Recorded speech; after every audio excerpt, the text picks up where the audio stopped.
하나님이 높이시는 자리에 우리 모두가 세워지는 하루가 되기를 원합니다. 하나님이 높이시는 높이심은 뭘까요? 요셉을 총리로 삼았습니다. 그런데 총리가 되기 전에 애굽 왕 바로가 말하기를 이와 같이 하나님의 영에 감동된 사람을 우리가 어찌 찾을 수 있으리요. 아멘. 높이심은 총리가 아니라 하나님의 임재와 동행해 있습니다. 우리가 높아진다라는 것은 높은 자리에 가는 것이 아니라 하나님의 임재와 말씀 가운데 감동되어진 거예요. 여러분, 우리 자신이 무엇에 감동되어지고 있습니까? 참 좋은 곳, 사람, 그리고 멋진 이야기들? 아니요, 하나님의 말씀에 내 영혼이 감동되어지는 은혜가 있기를 주의 이름으로 축원합니다. 하나님은 그 사람을 높이시는 거예요.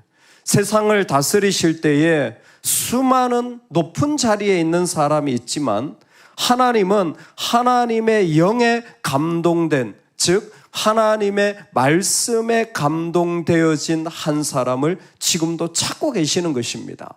우리 영혼이 세상에 좋은 것이나 내가 좋아하는 것들이 아니라 하나님의 말씀에 감동되어지는 은혜가 있기를 주의 이름으로 축원합니다. 정말 내 영혼을 다시 한번 내가 보여줄 때에 내 속에 있는 것을 끄집어내어서 나누려고 할 때에 그 안에 오래전의 것을 나눈다고 할지라도 오늘 나에게 감동되어진 하나님, 그 하나님이 나누어질 수 있기를 주의 이름으로 축원합니다. 아멘. 하나님은 사람을 높이실 때에 먼저 우리에게 도전하시는 한 가지가 무엇이냐면 은혜의 기회, 말씀의 기회는 무한하지 않다라는 것입니다. 여러분 꼭 기억하십시오. 은혜의 기회, 말씀의 기회는 무한하지 않습니다. 엘리가 사무엘에게 묻습니다. 내게 무엇을 말씀하셨느냐? 무엇을 말씀하셨느냐? 사실 하나님의 말씀은 이거였습니다. 엘리 집의 죄악은 예물로나 영원히 속죄함을 받지 못하리라. 영원한 언약으로 제사장 된 집안인데 영원히 속죄함을 받지 못하리라. 즉 이 말씀의 의미는 무엇이냐면 속죄가 없는, 회개가 없는 가정이 되어버렸다라는 것입니다. 이 가정은 회개를 하지 않는 가정이 되어져 버렸어요.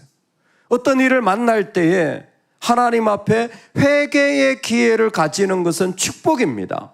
근데 이제는 이 가정에 말씀이 없어요. 그리고 말씀에서 나온 하존 이상이 없어요. 그러자 더 이상 마지막까지 가는 것이 회개가 없는 자리까지 나아가게 되어진 것입니다.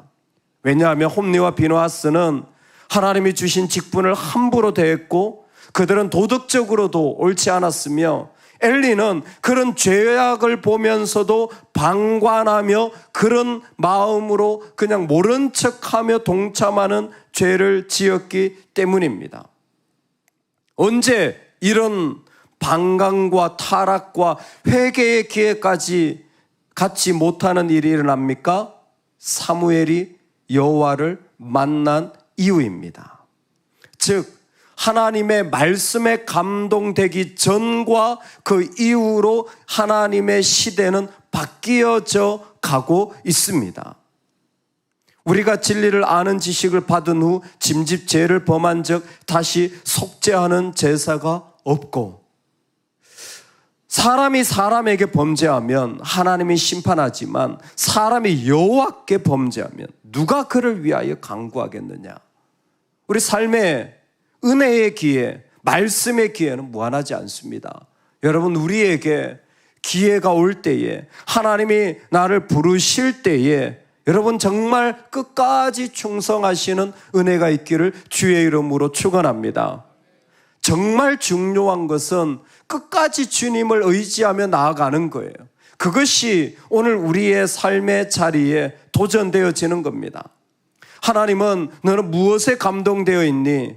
은혜의 기회, 말씀의 기회를 잃어버린 엘리의 가정을 보면서 회개의 기회조차 없는 이 아픔을 보게 되어지는 반면 하나님은 그 말씀을 통하여 또한 새로운 시대를 열어가시는 분임을 알게 되어집니다. 이는 여호와이시니 선하신 대로 하실 것이니라. 말하기 참 어려운 상황 가운데 결국은 말하게 되어집니다. 사무엘은 그 모든 엘리 집안의 이야기를 엘리에게 말하게 되어져요. 여러분, 이것은 참 쉽지 않습니다. 11조 안 하는 사람에게 11조 이야기를 해요. 주일을 섬기지 못하는 자에게 주일 이야기를 해요. 하나님을 멀리 떠난 자에게 하나님의 심판을 얘기해요. 상처받은 자에게 하나님의 그 놀라운 이야기들을 그 삶에 할 때에 쉽지 않은 거죠. 근데 지금 하나님께서는 그 가운데 엘리를 통하여서 이 말씀을 우리에게 해주시는 것입니다. 이는 여호와이시니 선하신 대로 하실 것이니라. 그 모든 이야기를 들은 엘리가 말합니다. 그분이 여호와이시다. 그가 선하신 대로 하실 것이다. 할렐루야. 하나님의 권위만큼은 엘리는 순종할 줄 아는 거예요. 엘리가 타락을 해도요, 엘리가요 선을 넘지 않는 게 있어요. 그게 뭐냐면 하나님의 권위예요. 그분이 여호와이시고 그분이 보기에 좋은 대로 되어질 것이라는 하나님의 절대 주권, 하나님의 권위만큼은 우리에게 남겨져 있기를 소망합니다. 여러분, 다시 한번 말씀을 드립니다. 우리 안에 하나님의 공간이 50% 정도 있으면 좋겠어요. 내가 정말 죽어도 옳지만 하나님의 다스림의 공간이 한 50%는 있으면 좋겠어요. 근데 좀 성숙한 사람, 진짜 섬기는 사람은 내가 한 10%밖에 안 되고 하나님의 공간이 90%가 되어지면 좋겠습니다. 정말 하나님을 신뢰할 때에 나는 5%밖에 안 믿겨지고 보이지 않고 말도 안 되는 거지만 95%가 하나님의 공간이 되어져서 하나님이 신뢰되어지는 기쁨을 누릴 수 있기를 주의 이름으로 축원합니다. 아멘. 그분이 보시기에 선한 일을 할 것이다. 진정한 신앙인이라면 주인의 뜻에 순종하는 것이죠. 여호와께서 기뻐하시는 일에 그 마음을 드립니다. 심지어 그게 나한테 심판이라고 할지라도, 내가 심판받는다고 할지라도, 그게 내 가정의 심판을 이야기함에도 불구하고 하나님의 권위를 인정하여서 하나님이 기뻐하는 일을 하게 되어질 것입니다. 여러분, 하나님이 오늘 우리에게 보여주시는 마음이죠. 하나님의 감동이 그 엘리에게 마지막까지 있어지는 그 축복, 여러분 우리에게 있기를 소망합니다. 나에게 심판인데 그것이 감동되어져서 하나님의 권위를 인정하는 엘리를 비추는 이 말씀은 사실 사무엘의 모습과 오버랩되어져요. 사무엘이 아침까지 누웠다가 여호와의 집의 문을 열었으나 얼마나 마음이 괴로운지 밤을 꼬박 세운 거예요. 이 일을 어떻게 해야 되나? 엘리 집안이 받아야 할 심판을 어떻게 해야 되나? 사무엘의 마음이 아픕니다. 왜요? 그 이상을 엘리에게 알게 하기를 두려워하더니, 이 이상을 품을 때에 일어나는 일이 무엇이냐면, 하나님의 감동을 품을 때에 일어나는 일이 무엇이냐면, 마음이 너무나 괴롭고 아픈 마음, 구체적으로는 엘리에게 이 일이 가져올 영향과 어려움이, 그 닥쳐질 일들이 두려운 거예요. 하나님 앞에 정직한 것은 좋은데 그것 때문에 받아야 할 누군가의 시련과 아픔을 생각하면 그냥 지나치기 쉽지만 더 중요한 건 무엇입니까? 지금 우리는 하나님이 하나님의 이상과 계시를 회복하고 있는 장면을 보고 있다는 것입니다. 엘리 시대에는 말씀이 희귀하여 이상이 보이지 않는 시대였습니다. 그런데 사무엘 시대가 나오니까 그 이상을 알리기를 두려워합니다. 여러분 보이세요? 여러분 말씀으로 힘들고 말씀으로 나아가며 감동 때문에 어려운 건 축복입니다. 그게 심지어 사람과의 관계가 어색해지고 어렵다고 할지라도 그건 축복의 자리예요. 그 말씀과 이상과 은혜 때문에 내 삶의 자리가 곤두박질 친다면 하나님이 새로운 시대를 열어가고 있다는 거예요. 정말 비참한 것은 말씀이 희귀하고 이상이 보여지지 않는 시대, 그때예요. 지금 하나님은 하나님의 계시를 회복해 가고 있습니다. 그래서 이 엘리에게 이상이 보이지 않는 시대라고 했을 땐 하존이지만 지금 사무엘에게 그 이상을 알리기를 두려워한다고 했을 때는 같은 말이 아니에요. 이때는 더 시각적인, 더 눈에 보이는 의미를 포함하고 있는 말을 사용하고 있는 겁니다. 즉 지금 사무엘에겐 너무 또렷하게 하나님 보이는 거예요. 그 영이, 그 마음이 완전히 하나님으로 감동되어져서 누가 탁 물으면 그냥 하나님의 그 마음과 원하심과 말씀밖에는 얘기할 수 없는 상태예요. 내 몸이 아프면요, 나눔을 하면요, 몸 얘기밖에 안 해요. 왜? 그게 내 현실이니까. 내가 돈이 없잖아요. 나눔을 하면요, 급한 돈 얘기밖에 할 수가 없어요. 그러니까 겪음 안 해본 사람은 몰라요.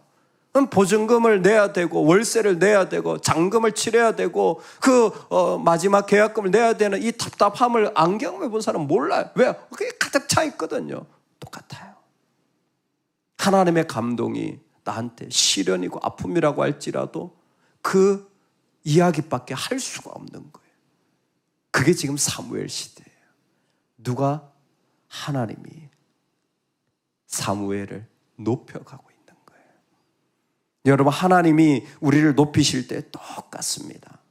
그냥 제사장 엘리를 보좌하는 소년이지만 이제 그 이상을 알리기를 두려워하는, 즉 하나님의 음성을 듣고 전할 자로 세워가고 계시는 거예요. 하나님의 음성을 듣고 그 말씀을 그대로 전할 사람, 바로 사무엘을 하나님이 만들어가고 세워가시는, 우리 인생도 똑같습니다. 오늘 우리가 살아갈 때에 하나님이 우리 인생에 무엇인가 새로운 것을 열어간다면 그것은 세상의 조건이나 상황이 아니에요. 그건 우리 안에 감동되어진 하나님의 모습이에요. 그 하나님의 말씀이 그 가운데 또렷이 너무 강하여서 부인할 수 없는 그것이 그 마음에 가득하여 차오를 때 하나님은 그 사람을 통하여 새로운 시대와 삶의 자리를 열어가고 일으켜가는 것입니다. 비록 그것이 실수와 실패처럼 보이더라도 그 사람이 그 실패와 실수를 거듭해 갈수록 그 사람이 하나님의 시대를 열어가는 거예요. 잘못된 선택일 수도 있어요. 그러나 하나님의 감동과 말씀을 따라서 살아가는 자, 하나님은 그 사람에게 새로운 시대를 맡기고 부탁하는 것입니다. 여러분, 오늘 하나님이 높이시는 자리에 우리 모두가 서기를 주의 이름으로 축원합니다.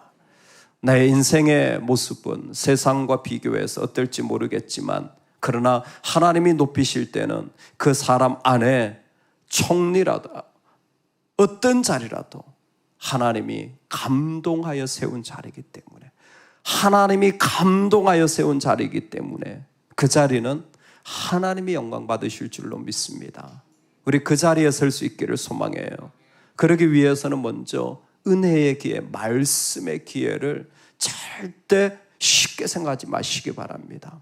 은혜가 있기는 섬김의 기회, 말씀이 있기는 순종의 기회. 여러분, 이런 기회들은요 절대 놓치지 마시기 바랍니다. 무슨 일이 있어도 목숨 걸고 끝까지 지켜내시기 바랍니다. 하나님 날 부르시고 세우신 자리, 하나님 앞에 내가 필요하다고 할 때에 어떤 것이든 온 마음으로 드리시기 바랍니다. 홈리와 비느하스와 이 엘리 집안을 보면서 과연 회개의 기회조차 하지 않는 그 마음과 모습을 보면서 우리는 오늘 하나님 앞에 과연 은혜의 기회, 말씀의 기회, 그 순종과 믿음의 기회를 어떻게 받아들이는지 한번 살펴보면 좋겠습니다. 동시에 그 이상을 알리기를 두려워하는 사무엘의 모습을 보면서 아픔과 어려움이 있지만 그 자리를 하나님 앞에 품고 나아가 선포하는 그 하나님의 사람, 비록 무너진 가정 속에서도 하나님의 권위를 인정하고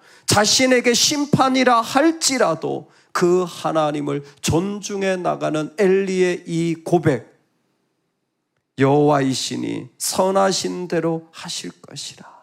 이는 여호와이시니 선하신 대로 하실 것이라. 하나님에 대한 고백과 인정, 하나님의 나라와 교회를 향한 고백과 인정, 하나님이 주시는 그 자리를 통하여 그 마음에 새로운 시대를 열어가는 자리, 우리 모두가 불리움 받기를 주의 이름으로 축원합니다. 아멘, 아멘.